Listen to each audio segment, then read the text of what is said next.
Vous avez eu votre visa, bravo, bravo, le visa est dans votre poche. Mais quelles sont les premières démarches à faire une fois en France? Dans cette vidéo, je vais vous expliquer les premières démarches à faire une fois arrivé en France.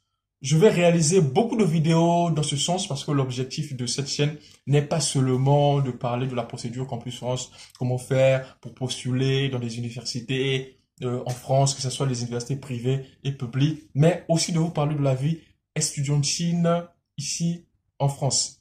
C'est une manière de faire un retour d'expérience parce que n'oubliez pas ce que vous êtes en train de faire maintenant, la procédure Campus France. Je l'ai fait il y a quelques années de cela. Je trouve vraiment important de parler aussi de la vie estudiantine parce que vous allez faire face à certains problèmes que la majorité des étudiants étrangers croisent ici en France. Donc le fait d'être régulier sur la chaîne, de suivre toutes les vidéos qui sont postées vous permettra d'éviter des erreurs que nous avons commises nous dans le passé. Les amis, si c'est la première fois que vous me découvrez sur cette chaîne, n'oubliez pas de vous abonner. Voilà, il suffit juste de cliquer sur le bouton s'abonner et d'activer la cloche de notification pour ne rien rater. Et si vous voulez aussi vous faire accompagner par l'agence JMEC Voyage, parce que c'est tout un collectif, nous accompagnons des étudiants qui veulent aller étudier à l'étranger, que ce soit dans des pays d'Amérique du Nord ou en Europe, même aussi dans des pays africains. Nous accompagnons des étudiants. N'oubliez pas de nous contacter par le numéro, là, le numéro qui va s'afficher là. Voilà, écrivez-nous sur WhatsApp ou appelez-nous. Vraiment, ça dépendra de vous.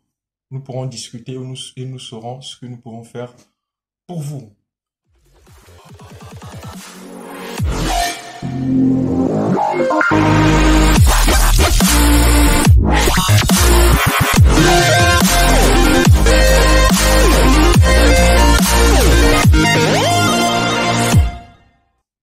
Dans cette vidéo, comme je l'ai dit dans mon introduction, je vais parler des premières démarches à faire une fois arrivé en France. Vous arrivez en France, ce n'est pas votre pays. Il faut se conformer aux lois du pays. Déjà, quand on vous remet le visa, on vous le dit. Vous le savez en fait. Quand vous faites la procédure Campus France, vous devez vous informer sur plusieurs choses. Donc, la première chose dont je vais parler, je crois que vous êtes déjà au courant, mais si vous n'êtes pas au courant, voilà, je vous le dis. Donc, la première chose à faire quand vous arrivez en France, c'est de faire valider votre visa. Votre visa. Donc, la première année, on ne vous donnera pas un titre de séjour. Donc, il faut faire valider le visa sur le site du ministère de l'Intérieur et après, vous aurez un document. Donc, c'est un papier que vous pourrez imprimer qui sera considéré comme votre titre de séjour. Donc, comment faire pour valider votre visa en ligne? Pour valider votre visa en ligne, vous aurez premièrement besoin d'une adresse. Une adresse. Donc, si vous êtes hébergé, voilà, vous avez besoin des informations. Donc, vous n'allez pas joindre des documents sur le site, non. Juste les informations suffisent en fait. Par exemple, 45 rue de la Lumière, boîte postale, je sais pas, 30 000... ouais, voilà, 30 000 40 Lyon. Vous avez besoin d'une adresse. Voilà. Si vous êtes hébergé, demandez à votre hébergeur de vous fournir l'adresse. Par contre, si vous avez votre contrat de bail, voilà, lisez tout simplement sur votre contrat de bail. La première chose, c'est d'avoir une adresse. La deuxième chose, c'est, on vous demandera les timbres. C'est juste un timbre qui coûte 52 €. Vous avez la possibilité de vous procurer ce timbre au bureau de tabac. Donc, il y a des tabacs. L'information qui va vous servir de valider votre visa, c'est le numéro du timbre que vous devez saisir sur le site du ministère de l'Intérieur. Donc, je récapitule. Donc, vous aurez besoin d'une adresse et d'un timbre fiscal. Vous avez deux possibilités de vous procurer du timbre fiscal, soit au bureau de tabac, soit payer en ligne le timbre fiscal. Vous vous connectez sur le site pour faire valider votre visa. Vous commencez la procédure, vous remplissez les informations qu'il faut, le numéro du visa. Et après, avant la fin, on vous demandera d'entrer en fait un numéro. Donc, ce numéro, pour l'avoir, il faut avoir un timbre fiscal. Vous pourrez l'acheter aussi en ligne. Pour l'acheter en ligne, il faut une carte bancaire. Et si vous venez d'arriver, parfois, vous n'avez pas de carte bancaire.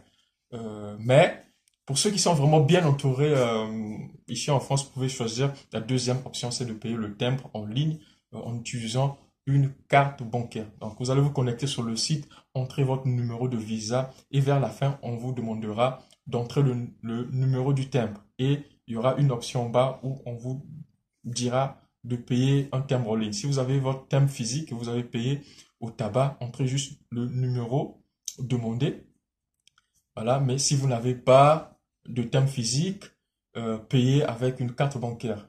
Voilà, payez avec une carte bancaire en ligne et vous aurez ce numéro. Donc, vous allez saisir sur le site, puis votre visa sera validé. Un PDF vous sera généré. Donc, ce PDF sera important quand vous allez chercher un job étudiant. C'est ce PDF que vous allez présenter à l'employeur. Ça, c'est la première étape.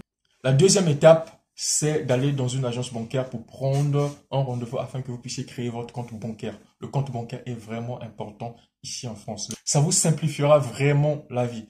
Par exemple, si vous voulez voyager en urgence, donc vous n'avez pas la possibilité d'aller dans une agence de voyage, voilà, aller devant un agent, payer un ticket avec des espèces, mais en ayant votre carte bancaire, vous aurez la possibilité de vous connecter en ligne et de payer votre billet. Donc, vous prenez le billet à 1h du matin et à 6h, vous pourrez voyager. Donc, c'est très important.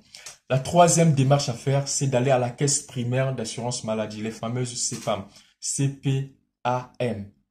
Voilà, l'assurance maladie. Donc, vous allez là-bas, on vous dira qu'est-ce qu'il faut faire pour être couvert. Parce que quand vous allez voir un médecin, vous êtes malade, en France, ici, vous êtes couvert par l'assurance maladie. Donc, vos factures seront réglées par l'assurance maladie. Donc, c'est une démarche vraiment capitale. Moi, je préfère vous envoyer là-bas pour prendre des informations à la source. Je peux vous dire quoi faire. Bon, là, je vous dis déjà quoi faire, mais je peux vous expliquer dans le détail qu'est-ce qu'ils vont vous dire là-bas ou comment faire.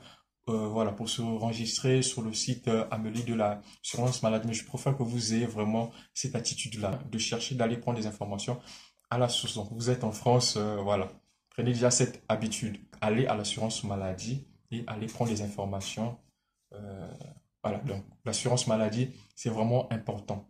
C'est vraiment important parce qu'il faut que vous ayez votre carte vitale. Quand vous allez voir un médecin, c'est la carte vitale que vous présentez.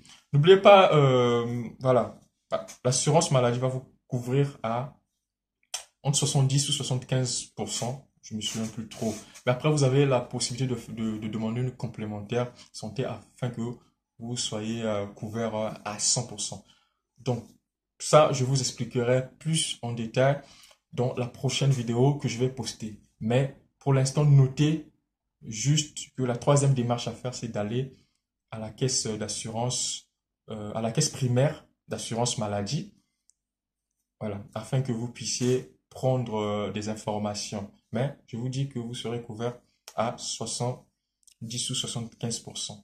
Et le reste, il faut une complémentaire santé pour être couvert à 100%. 70%, ça veut dire que bon, si le traitement coûte, par exemple, 100 euros, si vous êtes couvert à 75%, l'assurance maladie payera les 75 euros. Donc le reste, les 25 euros, c'est à vous de payer. Donc 25%, je crois que ça fait 25% de 100 euros, ça fait 5 euros. Voilà. Donc c'est ça en gros. Et la dernière démarche, c'est vraiment, je sais pas quoi dire. C'est celle vraiment que tout le monde ignore, quoi.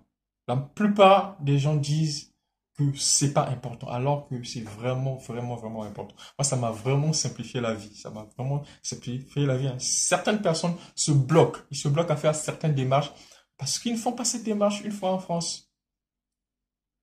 Alors que c'est très important. Ils se rendent compte quand ils veulent demander quelque chose et qu'on leur oblige ce que je vais vous dire dans la suite. Donc, je vais vous dire, il faut le faire dès que vous arrivez en France. Voilà, donc, c'est la quatrième démarche. La quatrième démarche, c'est d'aller au centre de finances publiques. Donc, aux impôts, vous allez aller déclarer vos ressources. Vos ressources. À peine arrivé en France, comment est-ce possible déclarer vos ressources? Oui, je vous dis, il faut vous rendre aux impôts, déclarer vos ressources. Moi, je l'ai fait une semaine après mon arrivée en France. Je l'ai fait. Pourquoi? Parce que j'étais informé. Et Dieu merci, ça m'a vraiment simplifié la vie. Moi, j'étais vraiment curieux, je prenais des informations. Je savais, j'avais une feuille de route. Une fois arrivé, je savais ce qu'il fallait faire. Mais je vais poster d'autres vidéos où je vais vous parler d'autres choses qui pourront vraiment vous intéresser. Voilà. Donc, vous allez aux impôts, vous allez juste vous enregistrer, vous amenez votre certificat de résidence pour ceux qui sont au CROUS, parce que l'attestation de résidence pour ceux qui sont au CROUS, parce que le CROUS ne délivre pas de contrat de bail, parce que j'ai eu des étudiants qui m'ont posé cette question. Je suis au CROUS, le CROUS m'a donné un seul papier.